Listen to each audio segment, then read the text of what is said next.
各位观众，大家好，欢迎来 Greetings, 到 everyone. 铁证 Welcome to 山 the 系列 Ironclad 讲座 Irrefutable Evidence Seminar Series. Please don't forget to give this video a thumbs up, subscribe, and share this program. This is a critical issue related to the well-being and security of each individual, every community, and the entire society. Thank you very much for your attention and support. In this talk, I would like to concentrate on 3 topics. 1. A phone investigation on Chen Qiang, a kidney broker of the 307th Hospital of the Chinese People's Liberation Army. 2. A phone investigation on Zhu Jiabin, head of the 610 office of Mudanjiang. 3. Why we use the term live organ harvesting. 1. A phone call with the kidney broker of the 307 Hospital. On April 10, 2007, I made a phone call to Chen Qiang, a kidney broker of the 307 Hospital of the Chinese People's Liberation Army, commonly called the 307 Hospital in Fengtai, Beijing, to inquire about how much he can help with finding a kidney for a patient's transplant surgery. He bluntly stated that the government agencies, the law enforcement agencies, and the prison system were operating a supply chain to illegally sell the organs of Falun Gong practitioners to transplant patients in China. When I asked him, how can you prove that the organ is from a Falun Gong practitioner? Chen said, when the time comes, someone from our higher-ups will provide you with a document. Let's listen to this recording. 哎，你好，小陈啊。 Hello, is this Mr. Chen? Yeah, go ahead. Hi, last time I asked you to find a kidney for me. How's that going? You said to contact prisons or somewhere? Yes, Falun Gong practitioners. Yeah, just keep an ear on it. Previously, let me tell you, I'm honest with you. We did 2 cases. Got it? 2 cases. From 2 Falun Gong practitioners? Yes, we had cases from prisoners like Falun Gong. Now it's getting difficult, a bit difficult. Where did you get them from? In Xicheng. Xicheng. One more thing. How could you prove they were Falun Gong practitioners? Did you ever investigate it? How to identify Falun Gong practitioners? When the time comes, the higher-ups will provide you with a document. Got it? They'll show you the paperwork. Rest assured. Oh, that's good. They keep their profiles. They have all kinds of information. Good. Let me tell you. I'll tell you outright. We are connected with top officials. People at top levels. Got it? I can give you the documents even if you don't ask for them. Got it? That's good. But one more thing I don't quite understand is these people are held in labor camps or prisons. No, the labor camps have left. Oh, where are they being held now? All are in prisons. Beijing is a transportation hub. They sent those sentenced to 8 or 10 years to other cities' prisons. This is the situation. I heard that a few years ago, quite many of the Falun Gong practitioners did not provide their names after being arrested. Quite a lot. Some of them were detained in underground holding places. You're talking about what happened in 2003. I totally understand. They didn't provide their names in 2003. Now Falun Gong has been exterminated. Okay. So right now, only a small number of them have no names. So there's a profound shortage inside. I have to search it for you in the 2003 files, you know? Were there many in 2003? Of course. There are quite many Falun Gong files in 2003. It was very easy for you to find organs to transplants back then, right? To be honest with you, I did 2 cases in 2003. Did you find them in Xicheng? Yeah, Xicheng, Haidian, and Qinghe. You know where they are. Yeah. So it was through the police officers in those areas. This, I won't disclose these things to you. I won't say that much to you. Regarding who does what, we are sticklers for the rules. You got it? When you need some documents, I can show you. That's it. Now I have no way. I dare not. I can't say it, you know? Correct. Can I see the person before surgery? Sure. So, I have no problem with the upfront 50,000 payment, and the extra 20,000 is for your peace of mind. If you give me a quote, I can get things situated. For this, I am the middleman. Can't work for nothing, right? Of course. I'm just an agent. I use my network to find it for you. As for how much they need, I guess at least 200,000. Okay. Last time, I called and found one in the black market. You said it wasn't okay, and it's better from Falun Gong. After that, I asked my boss to call someone, and he said they need to transfer one from prison. Oh. Since they have been distributed to other prisons, they need to transfer one for you. The majority of your money pays them to do the job. You got it? Yeah.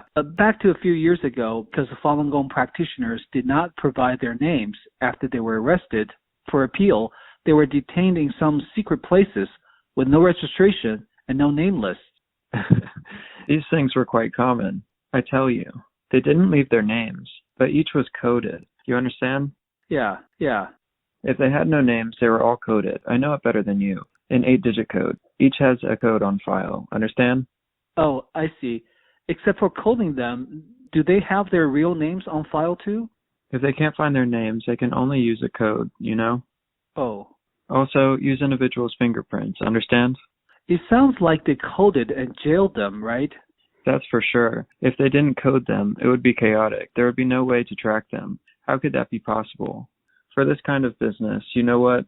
Once it's done, don't say what I told you. I can't tell you their exact names and other details. Understand? Yeah. Things like who my higher ups, how they are connected with the police stations, I can't tell you. I say this ahead of time. I can't tell you their names, you know? Oh, yeah. Certainly. For this kind of business, how can I do it recklessly? How can no precaution be possible? We are connected through a network.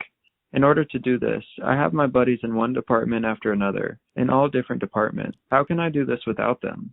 Sure thing. It's like a one-stop shop, you know? Yeah. From what this broker said, we get to know what happened to those Falun Gong practitioners after they refused to provide their names. They are coded like animals and are murdered for their organs by the CCP at will. After I finished this phone call, my heart was heavy. This is too terrifying. How can they treat human beings like this? Killing people is like running an everyday business for them. This organ broker didn't even try to hide the crime and bargained a price for murdering people. How can this happen? Let's move on to the next recording. 2.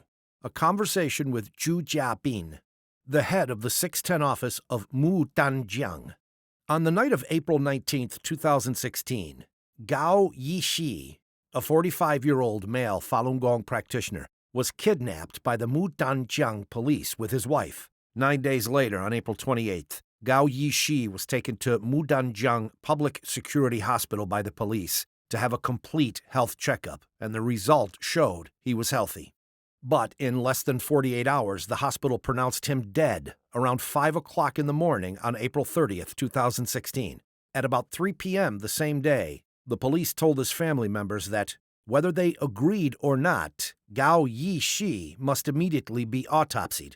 1 hour later, from 4 p.m. to 7 p.m., his cerebrum, cerebellum, heart, left and right lungs, liver, gallbladder, spleen, and left and right kidneys were all taken out. I'd like to briefly explain the 610 office before you listen to this audio. The 610 office was established by former Chinese Communist Party leader Jiang Zemin on June 10, 1999, for carrying out the mission of eliminating Falun Gong. It has the absolute power to use every means necessary to direct the campaign against Falun Gong from behind the scenes. Under the 610 office direction, Falun Gong practitioners can be arrested, detained, sent to forced labor camps, and even sentenced to prison without the benefit of any legal procedures. In light of this, on June 21, 2021, an overseas Falun Gong practitioner called Zhu Jiabin, the head of the General Department of the 610 office in Mudanjiang City, Heilongjiang Province, about what happened to Gao Yixi. Zhu blatantly admitted they harvested and sold this Falun Gong practitioner's organs. You harvest his organs and you think you can get away with it, Zhu Jiabin? Sold. What? Sold. All sold out. You think it's over? How easy for you to say that. If Gao Yixi was your brother, would you still say that? That's not human. Just butchered. Cut open the belly, rip out the guts, and sell them. I tell you, Zhu Jiabin, you are the head of the 610 office.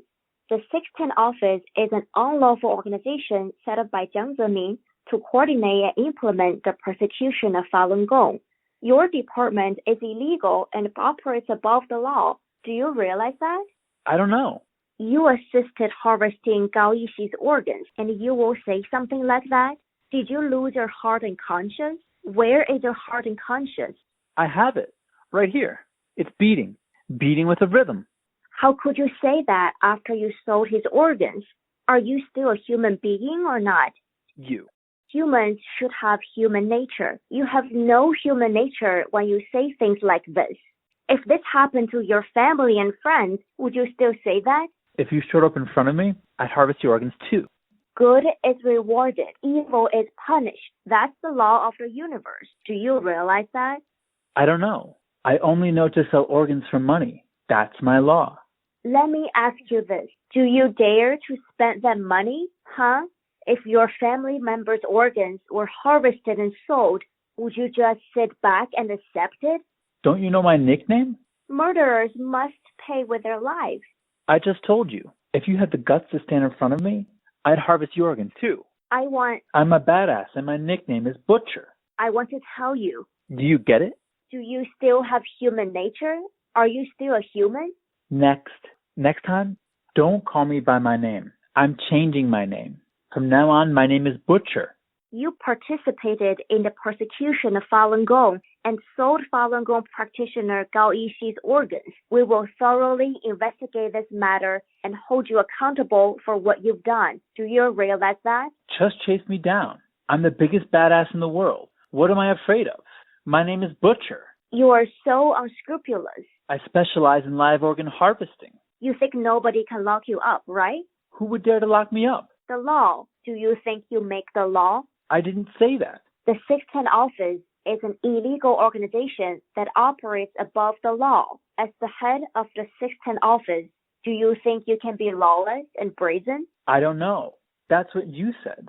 I'm not lawless and brazen. I feel pretty good. It's just like slaughtering pigs.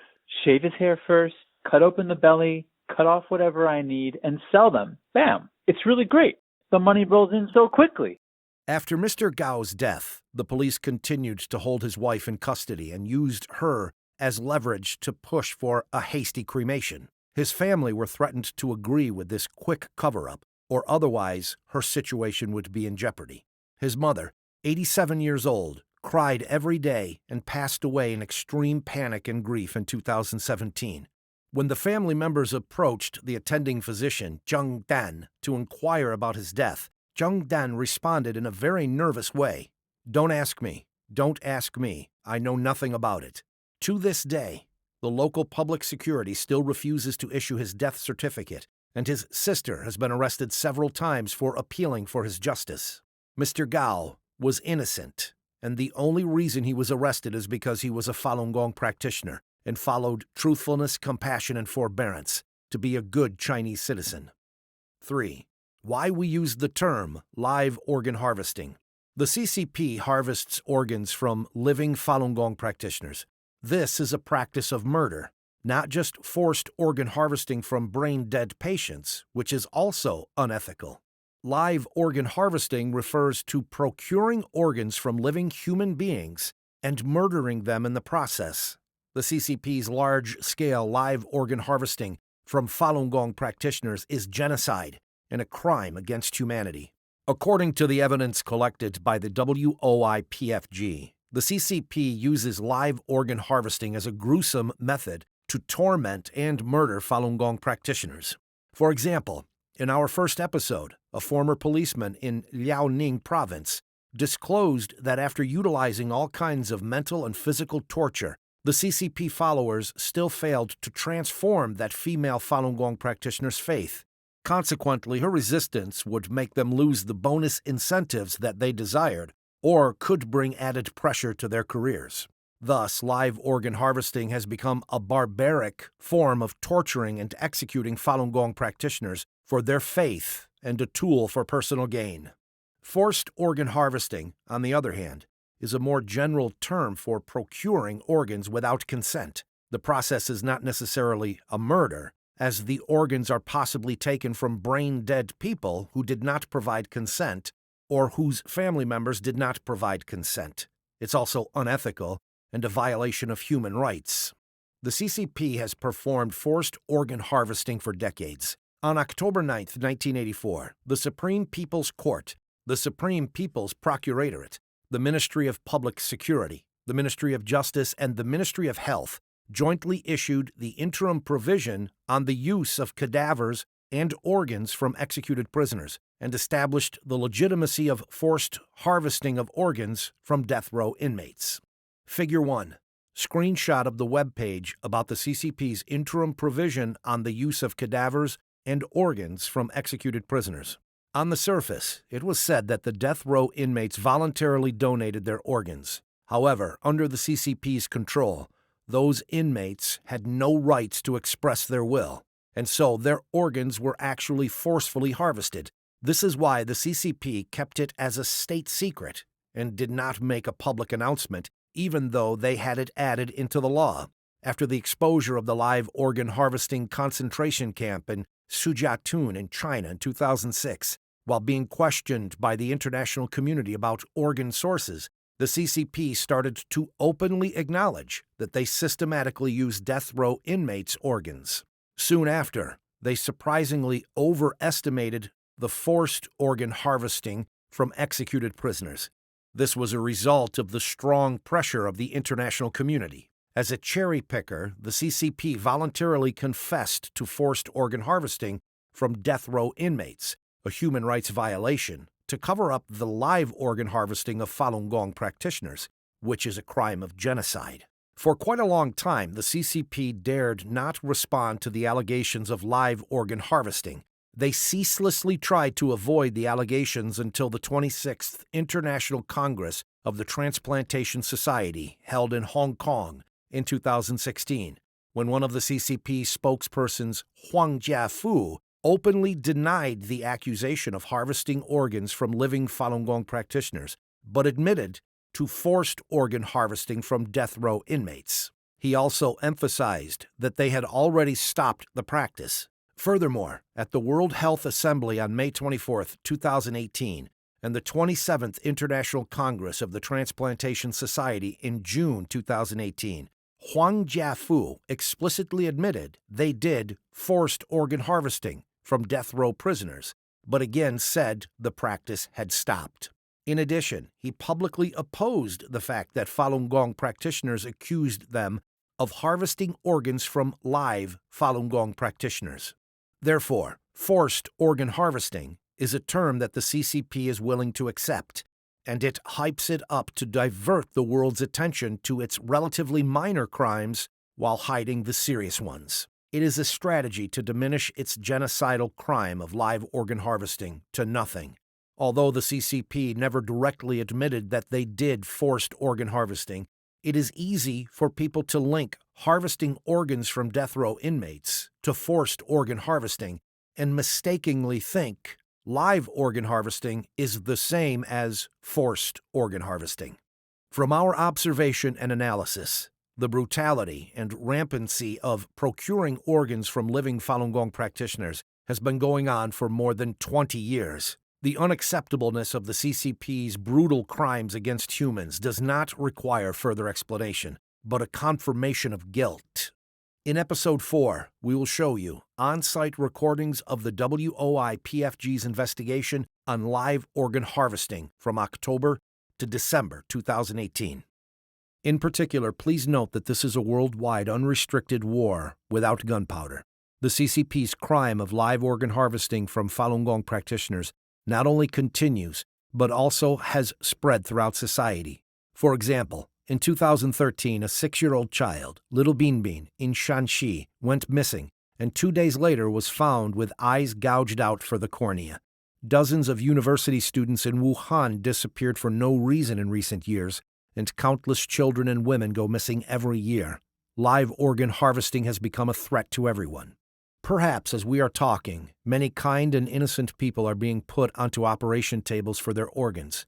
And also, many have been detained in dark prisons for many years, and their hearts, livers, or kidneys are waiting to be excised in an indescribably cruel way at any moment. How urgently they need rescue from the outside world. How excruciating it is for their parents, brothers, and sisters to bear the pain of missing their loved ones for years. Live organ harvesting signifies an unprecedented atrocity that has never existed on this planet. We cannot heartlessly ignore the fact that the Chinese Communist Party is ravaging and killing people. We cannot watch the CCP flagrantly destroy the bottom line of morality with lies, coercion, and financial lures that aim to silence and lead the entire human race to fundamental destruction without taking action. We urge everyone to like, subscribe, and spread the word about our program. Let your family, relatives, friends, neighbors, co-workers, and anybody else in your social circle know the facts of the CCP's mass organ harvesting from living Falun Gong practitioners. Please tell the whole world the truth and stand together to put a stop to the CCP's crimes against humanity. Once again, this is a critical issue related to the well-being and security of each individual, every community, and our entire society. Thank you very much for your attention and support. See you next time. World Organization to Investigate the Persecution of Falun Gong, WOIPFG, was founded on January 20th, 2003. It is based in New York with branches in Europe, Australia, Asia, and Canada. WOIPFG's mission is to investigate the criminal conduct of all institutions, organizations, and individuals involved in the persecution of Falun Gong. To bring such investigations, no matter how long it takes, no matter how far and deep we have to search, to full closure, to exercise fundamental principles of humanity, and to restore and uphold justice in society. The principle of our investigation holds that those who have committed crimes shall be brought to justice. Individuals shall bear the same responsibility for their involvement in their organization's crimes, and those instigating the persecution shall bear the same responsibility of those who have physically carried out the persecution. We intend to uproot state-sanctioned crimes and safeguard human morality. The criminal conduct of all individuals within organizations, units, and departments involved in the persecution will be thoroughly investigated and brought to justice.